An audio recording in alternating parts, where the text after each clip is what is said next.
Hey, what's going on? This isn't the house I saw in the blueprints. Mike boomed in anger as he saw the house he had been looking forward to. Well, yes, I had the plans redrawn. It's your own fault for not checking, Mike, Jane replied calmly. I almost got tricked, but I am so glad I realized it just in time, Mike muttered, his frustration palpable. I am Kate, 54 years old. My husband passed away from an illness 2 years ago, and now I live alone. I have one son who lives far away. My family situation is a bit complicated. I was adopted by my uncle and his wife when I was in high school. My uncle and his wife didn't have children and wanted me to inherit the traditional craftsmanship skills that have been passed down since my great-grandfather's time. So they adopted me with that hope. They actually wanted to adopt Mike, who is male, but my parents refused. I didn't like studying and had no intention of going to college, so I was happy to be adopted and chose the path of becoming a craftsman. Unfortunately, both my uncle and aunt fell ill and have since passed away. I'm grateful that I was able to fully inherit their craftsmanship before they died. When they passed, I officially took over the family business and moved the old workshop to the city. I also bought an apartment nearby to live in. I inherited and have been managing the house and the old workshop where my uncle and aunt lived. That's why, after not seeing each other for a few years, Mike, along with Jane, came to visit me. Jane and I don't really get along and tend to avoid each other.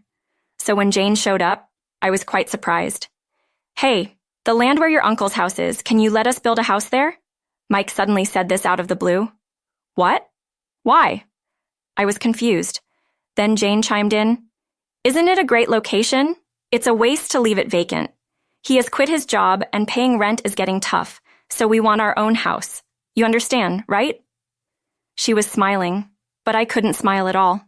Mike, who's only good at being serious, is not very quick-witted and is quite stubborn. He hasn't been able to build good relationships at work, fell off the career track, and has now taken early retirement at 58. He's too young for a pension and is struggling to pay rent, so he probably wants his own house. Jane has been eyeing my parents' house to inherit as her own since they got married, but my father, though suffering from dementia and living in a facility, is still alive. Not knowing when the inheritance will happen, she seems to have set her sights on my uncle's house. Are you asking me to sell that land to you? I asked, incredulous. What are you talking about? You don't understand anything. I've retired and quit my job. There's no way I have the money to buy land, Mike replied, clearly stating his own lack of ambition. Mike is just too embarrassing, I thought. And then he added, just because you were adopted, it's unfair that you get all the inheritance. You know what? I'm supposed to be the one adopted. You stole that from me. I've always been dissatisfied. That house should have been mine. You got a profession and a secure future. At least give me the house. You're such a greedy woman. So that's what he had been thinking. I finally understood why Mike and I had become distant. It seems he was always dissatisfied with the fact that I was adopted by my uncle despite our parents' wishes. When Mike was out partying in college, I endured tough training. But I guess that doesn't matter to Mike. Feeling unfairly accused and lacking the energy to argue, I reluctantly agreed and sent Mike and his wife home. But I felt uneasy about it. And the next day, I found myself regretting it in front of my uncle and aunt's grave. My aunt used to talk about turning the house with this large property into a shelter for rescue dogs someday. I had planned to fulfill that dream. But now that I've agreed, I guess there is nothing I can do. I have already given my consent, so I guess there is nothing else I can do but accept it. A month later, Jane showed up unannounced. Kate, I've got the blueprints of the house. Can you take a look? She excitedly spread the blueprints on my work table, not caring that there were important things there. It's this kind of brazen behavior that makes Jane hard to deal with. Reluctantly, I paused my work to look at the blueprints. What is this? A duplex. There was a layout for a duplex on the blueprint. I was initially happy, thinking they planned to take my father out of the facility and care for him. What a wonderful plan, I thought. But my happiness was quickly shattered. Yes, it's for my parents to live with us, Jane said. Your parents? Jane's parents on my land? Isn't that a bit odd? This comment made Jane angry. Huh? What's odd about it? Your parents are in a facility, right? It's obvious that the duplex is for my parents. Don't you get that? Are you stupid or something? She snapped. I'm stupid? This is clearly unreasonable, I thought. We have already paid the deposit, so it's non-negotiable. I didn't come here to get your okay just to show off, and if you don't like it and want to change it, you'll have to pay a $10,000 fee. I thought it was terrible to go ahead with such an important matter without my permission as a landowner just to show off. But I don't want to pay $10,000 to change it, right? I should check with Mike. So, I decided to call Mike. Hello, Mike, Jane just showed me the blueprints. What's this about a duplex with Jane's parents? What about Dad? I asked. Since we are married, Jane's parents are my parents too. It's only natural to take care of them. Jane wanted to live together, so we compromised with a duplex. Dad is in a facility, but Jane's parents don't have money to go anywhere. It's pitiful, right? So we'll take care of them. I'm not asking for your permission, so just leave us alone, he said, and hung up. As I stood there stunned, Jane, with a triumphant look, packed up the blueprints and left. When Dad was diagnosed with dementia, I don't know anything about that. You, who were adopted and neglected your duties, should take care of him, Mike said. He had dumped everything on me and rarely visited Dad in the facility. Now he's going to take care of his wife's parents? That's unacceptable. I couldn't forgive it. I received a call that Dad had worsened a cold and was hospitalized with pneumonia. I hurried to visit him. Fortunately, it was a mild case and he looked well. Pneumonia can be dangerous at his age, so I couldn't relax until I saw his face. Relieved, I stepped out of the room to get a drink and heard a voice from behind a corner. It's a shame he didn't die. We would have gotten the inheritance. Really disappointing. I was appalled to realize it was Jane speaking. Wishing for someone's death? That's how she thought? What does she think of other people's parents? I won't let her have her way. I'll definitely put them in their place somehow. So, I made up my mind. Once Dad was discharged and I had a moment to breathe, Mike and his wife showed up again. I was busy with piled-up work, but they forced me to stop. Wondering what they wanted, it turned out they needed to pay an architect and a home builder to proceed with the house construction. I thought they should just pay the money, but then, my parents will be living with us. When your father entered the facility, you paid a lump sum, right? My parents don't need that, so I think we have the right to get that money. So we need $80,000 from you to help with the building cost. That's fair, isn't it? I couldn't understand what she was saying. It seems that although I have spent money on my father, I haven't done the same for Jane's parents.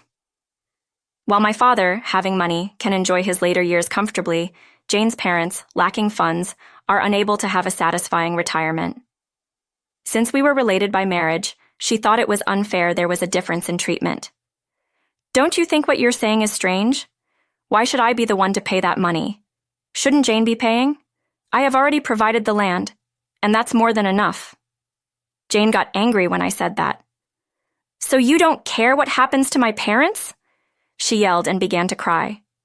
My comforting Jane said, You have the inheritance from your uncle and a secure job and money. I got the short end of the stick being left at home as the eldest son. You can afford $80,000. If you don't pay, I'll make sure you can't work anymore. Just deposit the money here without complaining. He put a piece of paper with bank details on the desk and left, carrying Jane in his arms. I was speechless at their unreasonable logic and left without a chance to argue. Then I started to feel angry. What was that? Such awful things they said, as if I hadn't struggled to get where I am today. Being adopted was lonely for me too, and the training was tough. I knew all about Mike and his fun times. I wanted to say so much, but they were already gone, and there was no one to listen.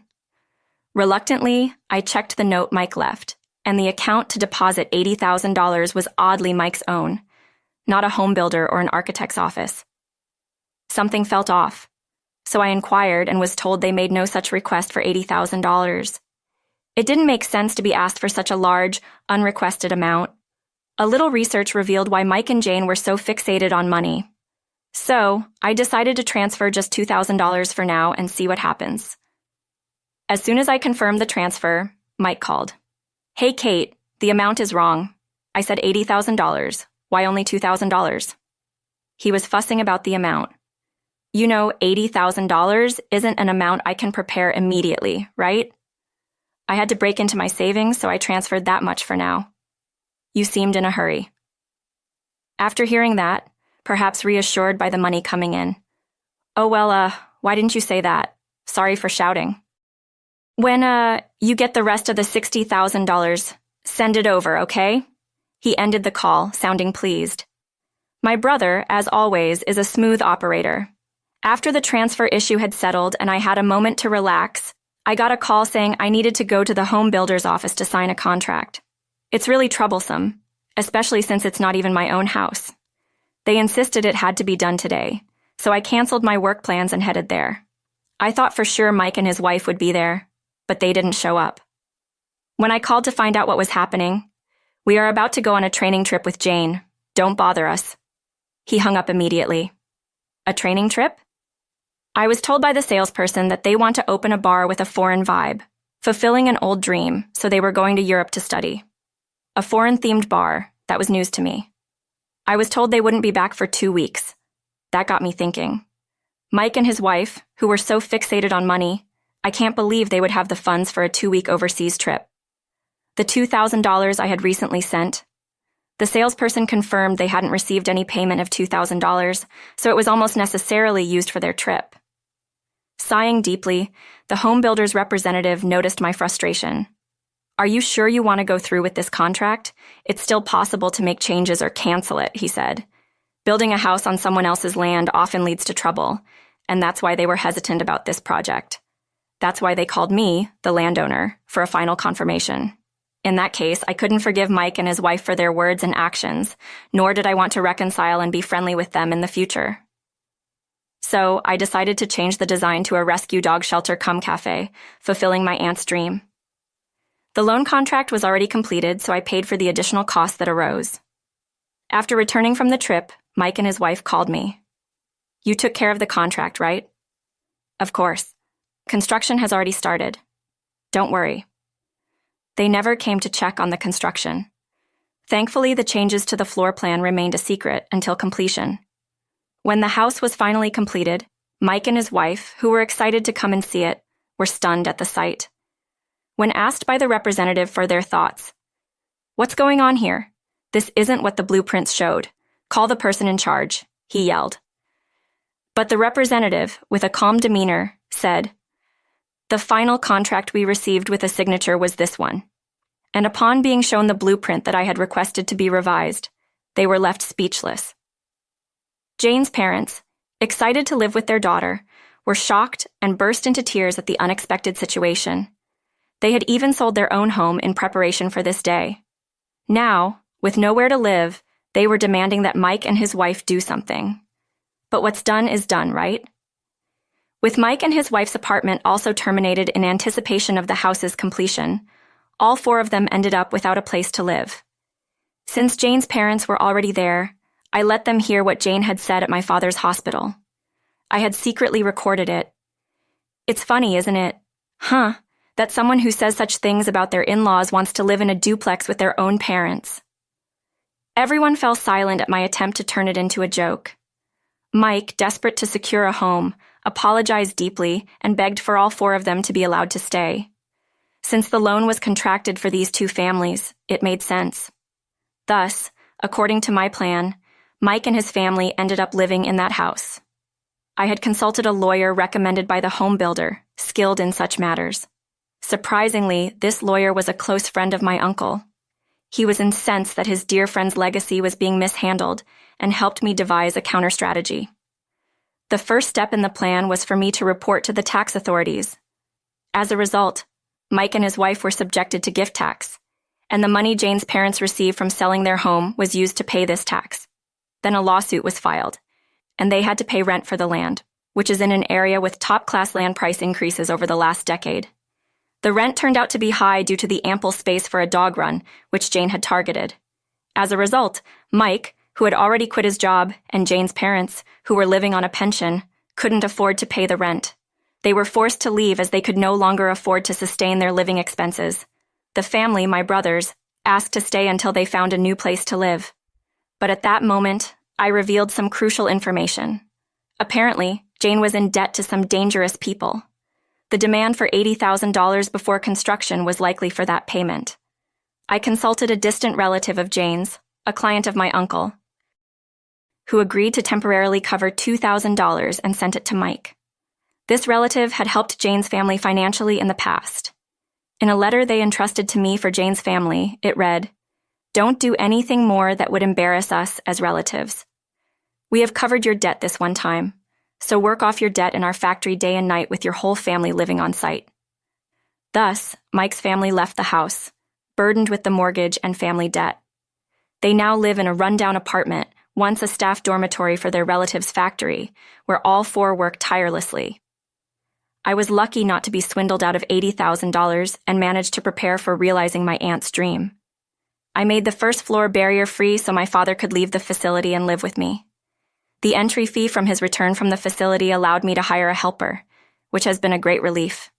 As I'm getting older, I'm planning for my son to take over in a few years, and I hope to spend my days making dogs